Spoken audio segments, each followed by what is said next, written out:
What's up, everybody? Welcome to a special trade deadline recap of SSPN Live. I'm Jude, that's Ethan, and we're here to talk about all the moves that the Spurs have made. It was only really two. There was a little precursor with the Dwayne Dedmon trade, but just if you guys don't know, I'm going to go ahead and pull it up on the ticker for y'all. The Spurs trade deadline haul, they brought in Khem Birch, Devontae Graham, one protected first-round pick from Toronto, and 7 second-round picks from Miami and Nola. I think I don't know, I may have got that wrong, but That sounds right. no. I'm forgetting. There were two from Toronto in there too. That's what I got wrong. Because there were there were the four from New Orleans, and then there's one from Miami, and then those two other second rounders in the Jakob trade, because there were 3 picks in that one. And we'll get into each of these trades as well. But the outgoing people were Jakob Poeltl, Josh Richardson, and then cash considerations as we waived Dwayne Dedmon today. So we basically paid Miami for a second round pick before we made our 2 moves last night. And yeah, Ethan, we'll just start off. We can get into these, starting off with Jakob. The first move that happened last night around midnight, a little bit after midnight. If you guys watched the stream last night, me and Ethan were joking around about how if the Spurs trade him to Toronto, do we just leave him there? And lo and behold, we see on Twitter today, that's exactly what we did. He was hanging out with Pascal last night. They went and got dinner together after the game. Everybody knew. So for as much of the stuff that we talk about, people say they don't know. And Pop went on and had that press conference where he was like, I haven't talked to anybody. That was just Pop being Pop. Obviously, if he's hanging out with Pascal afterwards and we left him there, I feel like they definitely knew to some extent, at least going into that road trip. But yeah, what are your thoughts on that Jakob trade, just to start off? I'm glad it happened. I'm glad it happened now rather than let him walk in free agency and not get anything. I think we all expected him to move on anyway. So to get a protected first, I think it's lightly protected. I think it was 1 through 6. I don't know if Yep. that's official. Basically, if they don't tank, we'll get their pick. Which seems pretty likely that they won't. Toronto really doesn't tank, and they have Pascal still. They just traded for Jakob. I think they're trying to kind of move forward and build around Pascal and try and get going into the playoffs a little bit further than they have in the past. So that's great to see. The second round picks all of a sudden are like candy. So I'm glad we were able to get 2 of those out of that deal. And then Khem Birch, I don't think he's a long-term piece, but somebody that can kind of fill in as the backup spot at that center position, be formidable as a defender, might get you a couple buckets a game. I think 2 years ago, he didn't play the full season. I'm assuming he got injured or something happened, but he averaged like 12 and 9 Yeah. for like 20 games. And then this season, he's kind of dropped off. But just a solid backup spot to kind of fill the void there since Dedmon's not going to be playing. I'm excited that we were able to put him back in Toronto. I think that's his home, and I think we were finally able to do right, or not finally, but we were able to do right by Jakob, who has been the utmost professional and really somebody that we've seen grow before our very eyes. So going to miss him for sure. No hard feelings at all. He's been nothing but great. And yeah, it's going to be sad to see him go, but happy to see him where he is. Yeah. I'm glad we could send him back with Spicy P so they can have that front court. I was watching the Toronto broadcast and I talked about it on last night's post game. If you want to check it out, they were basically talking about how they were super interested in him and they were going to make a bunch of deals. Even though they didn't make a bunch of deals, which was kind of surprising, Jakob was still the one that they did, which once again, go watch that post game. It wasn't surprising. Basically, they did like a whole segment on how they want him back and how they need a center in today's NBA. They were talking about a couple years ago, when the Rockets were, it might have been with Harden, but when they were kind of thriving a little bit, running a lot of 6'6" guys, it felt like the league was kind of trending that way. And since then, we've kind of been reminded that, hey, bigs are still important and you can have super versatile bigs, with the way that the game has grown. Wembanyama is example number 1. You're seeing more and more bigs who are skilled on the perimeter, which can kind of counteract, that small ball, if you will. So I kind of forgot where I was going with that. Basically that the Raptors like kind of committed to that. Like they've been playing 6'8", kind of super switchable, lengthy guys, running Precious Achua, Scotty Barnes and Pascal all together on top of OG as well. And basically the broadcasters were like, yeah, they need a center. So they got one in their boy Jakob. He gets to go back home with his boy Spicy P and try to, recreate some success in Toronto that they had when they were past there. And like you said, really my main takeaway from it is, hey, we got 3 picks out of it, and we're Mm-hmm. probably going to have another second rounder next year because of it, unless things go really bad in Toronto and there's some crazy injuries or something. I'm just glad we didn't lose him for nothing because he declined the extension. He's going to go to more of a winning team. It's his back home. I think this was just a solid all-around trade for both sides. A win-win for sure. Definitely. And now we can move on to another sad move, Ethan. Mm. It wasn't necessarily sad. We've been talking about how this is probably going to happen for a long time, but we were going to be sad to see him go, and that's Josh Richardson. But this is another one where I'm super happy that he went to New Orleans. He'll probably take the role, I know that Devontae Graham had lost minutes. That's who we got back in that trade on top of 4 second-round picks. We were texting Crazy. about that, which is just nuts that we didn't have to give them anything. We didn't have to give them a pick. We just got 4 second-rounders for Jay Rich and Devontae Graham, who, is 27, but still, I think we can raise his potential a little bit just with the Spurs development system, whatever you want to call it. But I'm glad that he went to a winner and that we were able to get a haul for him. What are your thoughts on the Jay Rich trade? It feels like we fleeced New Orleans. I mean, I know Jay Rich is a great player, and I'm sure he's going to do great things for them coming off the bench in New Orleans, be a spark plug, do everything that he did for us, but obviously with more win success in New Orleans. So happy for him to be in that situation. Should be an easier job with more talent around him too. Absolutely. But I mean, I know Devontae's been losing minutes, so clearly there's something there, but I've always liked him. I mean, even back in Charlotte, he's a scorer, but he's also a point guard. He has like ability to facilitate, a good ball handler. Not really a scorer, but a shooter. He can really, he was a scorer there a little bit for Charlotte, but then things kind of started to downturn in New Orleans when he lost his minutes. For sure, but I mean, straight up, Devontae and Josh Richardson, I could have seen that been a straight up deal, like just one for one. So for us to like additionally get 4 second-round picks, like. I just saw my name in the comments. Yeah. 4 second-round picks. I mean, that feels like we really fleeced them there. So, I mean, good situation for both teams. It feels like another win-win. I'm happy to see it. Well, we gotta address this comment. Millennial Movie says the biggest question coming out of the trade deadline is Ethan keeping the mustache. It's a good look though. That's a good. That is the big question now. We'll have to see. Ethan's about to go on vacation, so maybe he comes back and he's a little bit more scraggly. We'll have to see. But to go back to the Jay Rich trade, if you would have told me we're going to get Devontae Graham and 4 second-round picks, I would have honestly told you were crazy. I was like, there's no way we'd get that for Jay Rich. And the Spurs were just asking for a couple second-rounders from all the intel we had heard. But, New Orleans and a lot of other teams in the West with the moves that they've made, and I know Josh Richardson is not Kevin Durant. That is not what I'm saying. But I'm just saying with all of everybody going all in the West, with all the moves the Lakers made today, the moves the Suns made, Kyrie's in the West now too with the Mavericks, all of these teams who feel like they have a shot to contend. Like New Orleans felt like it needed another spark plug, another weapon off the bench to increase their depth to be competitive in the playoffs. And that's probably why they're willing to give up 4 second-rounders for Jay Rich. And then obviously Devontae Graham hadn't been playing there, completely fell out of the rotation. But we needed another backup point guard.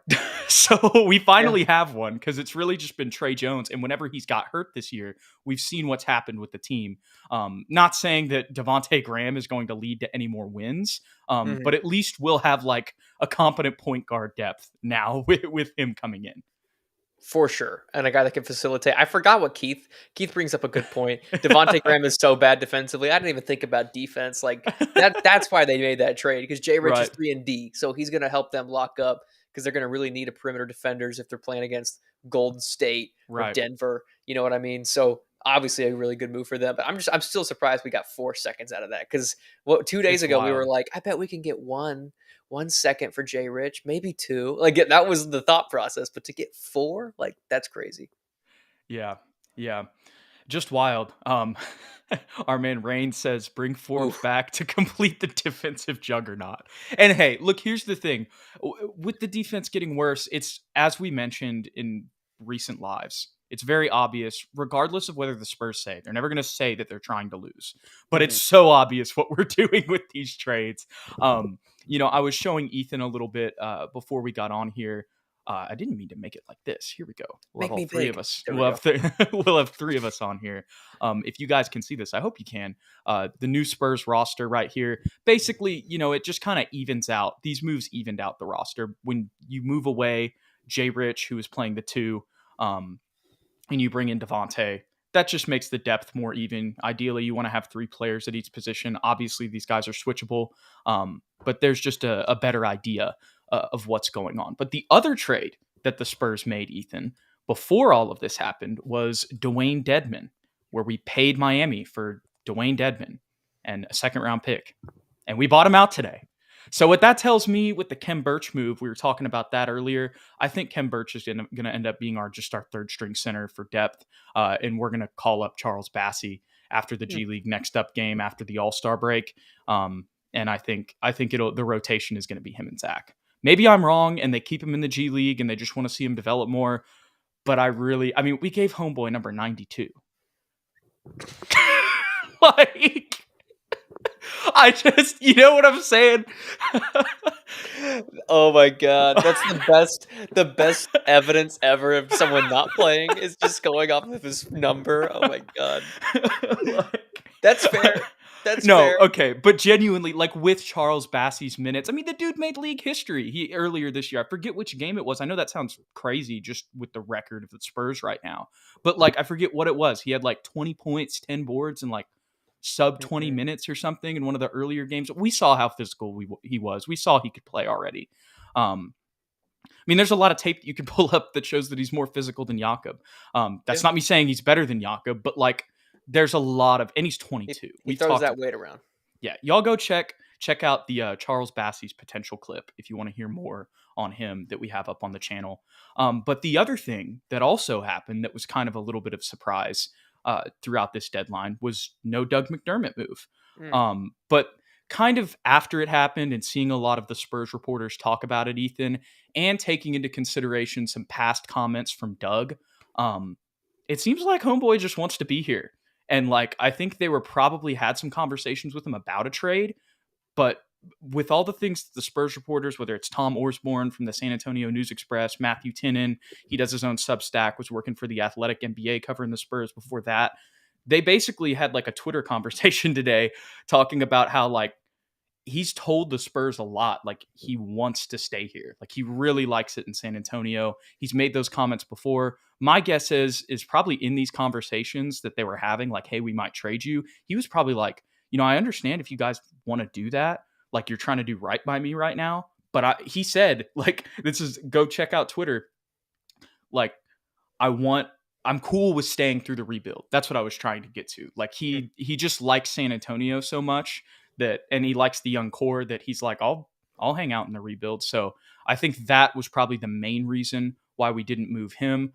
Also, probably once again, the fact that we could get 4 second-round picks for Jay Rich, we probably were thinking we'd get 4 second-round picks between Jay Rich and Doug.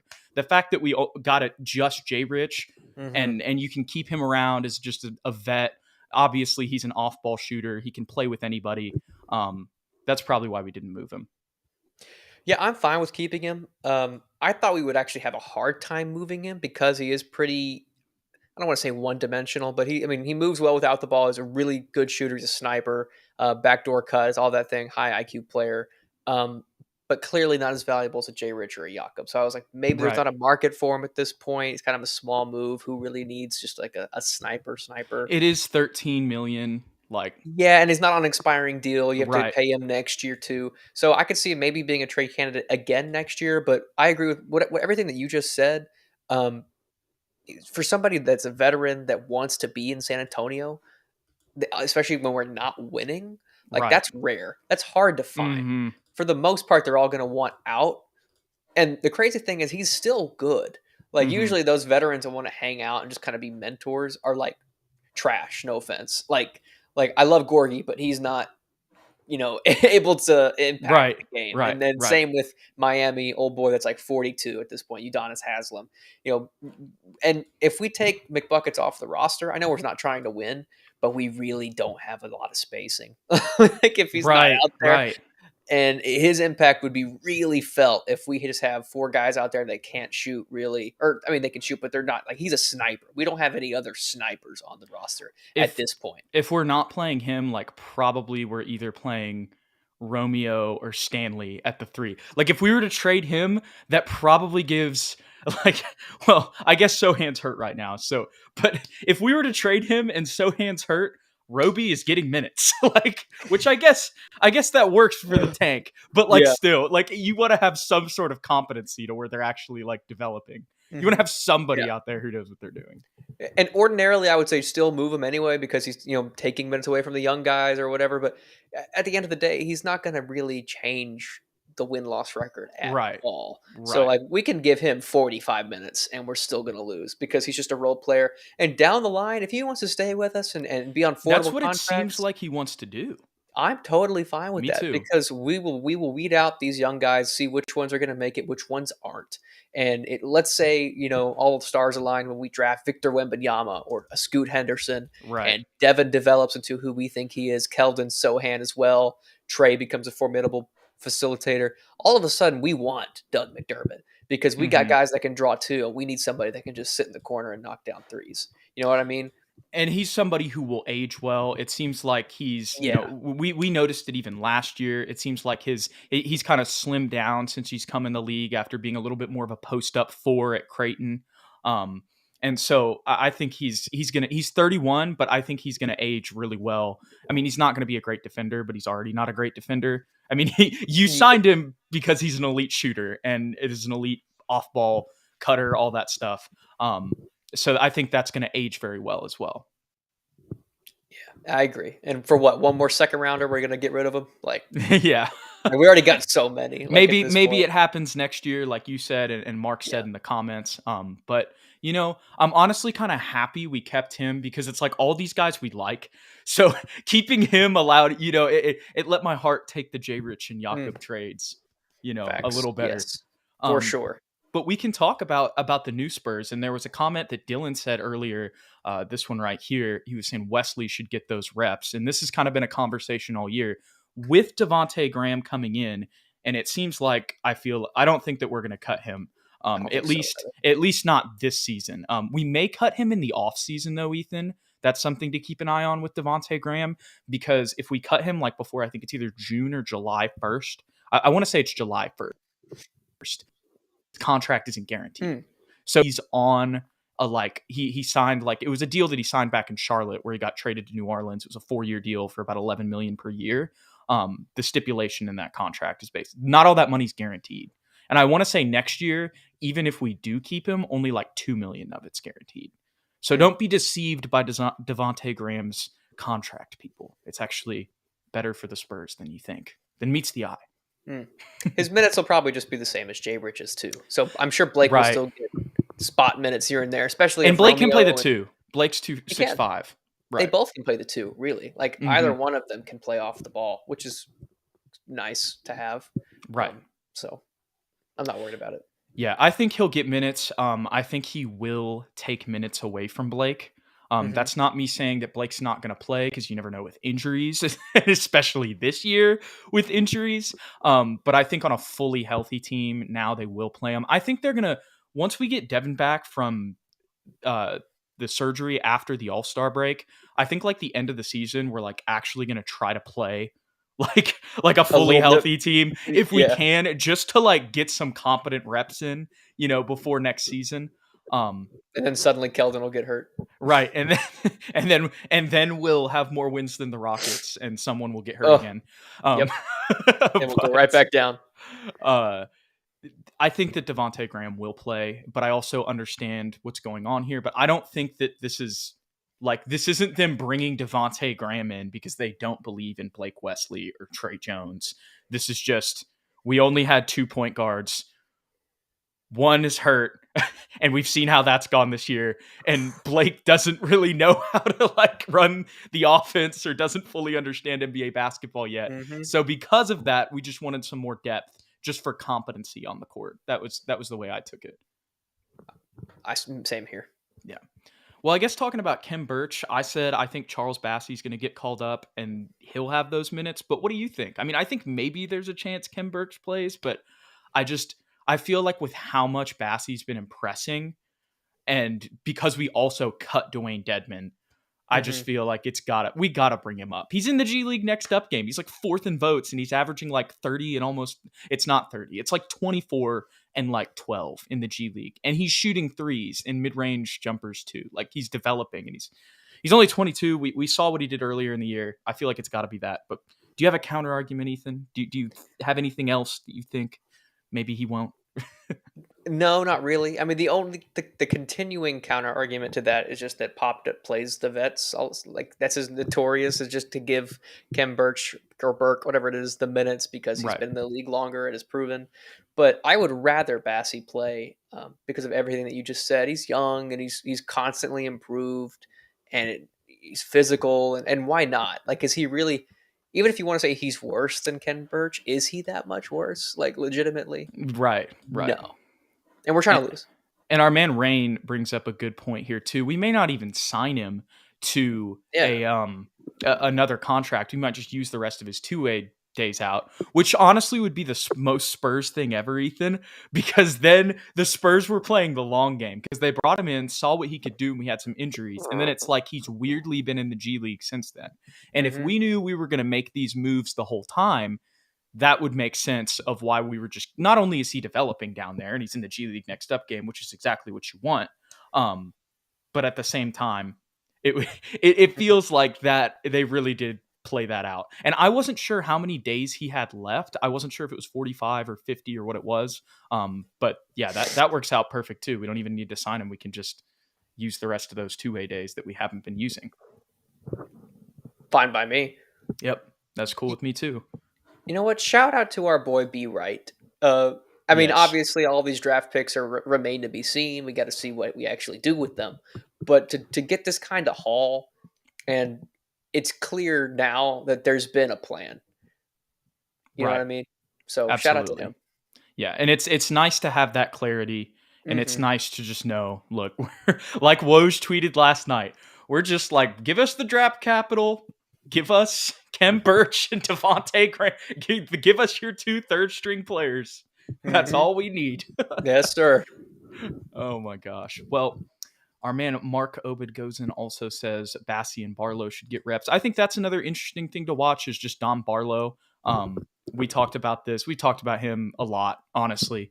Hmm. But I'm just curious to see if down this last stretch of the season, if just he gets some minutes like over Isaiah Roby. Like if we just call him up for some two-way days and give him like some actual rotation minutes. And I'm talking in like, this is like March, April, May type area after the All-Star break.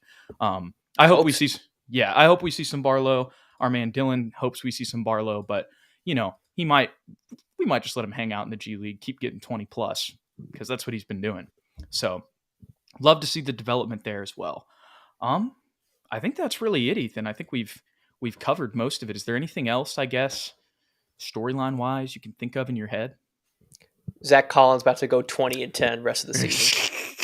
Yes. That's another thing we'd been talking about is just with his improvement. And it seemed like in some other games he was playing a little better than Jakob.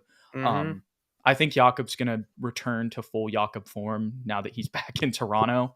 But I'm excited to see Zach's development moving forward. And that was kind of the other thing I thought about him earlier when we were talking about Doug. It's interesting we kept both of them because those are two guys we specifically signed in free agency. Hmm. Like we traded for Jay Rich, I can't think of another example because we traded for Jakob too. As much Hmm. as we love Jakob, like we traded for both of those guys, we signed Doug and Zach. So, we'll see what their future holds in San Antonio, but hopefully Zach can develop more and take advantage of the starting role, like you said. Knock on wood. We will have to see. Well, we appreciate you guys. Thanks for hanging out with us today to recap the trade deadline. Ethan's going on vacation, so you won't see him for a little bit.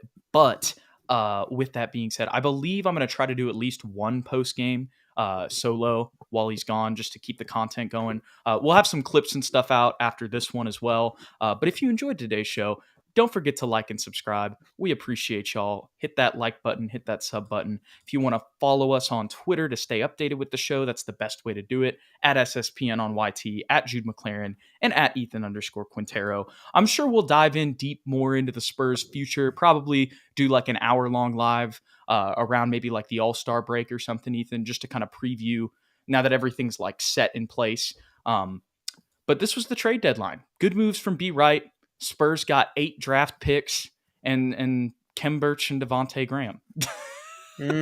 But really, the 8 draft picks are what matters. Kem Birch, I believe, is on an expiring deal. And like I just said, with Devontae Graham, he has the ability to be on an expiring deal. If we waive him before July 1st, we won't have to pay him anything. So good moves all around by the Spurs. We appreciate y'all. We'll catch y'all in the next one. Go Spurs, go.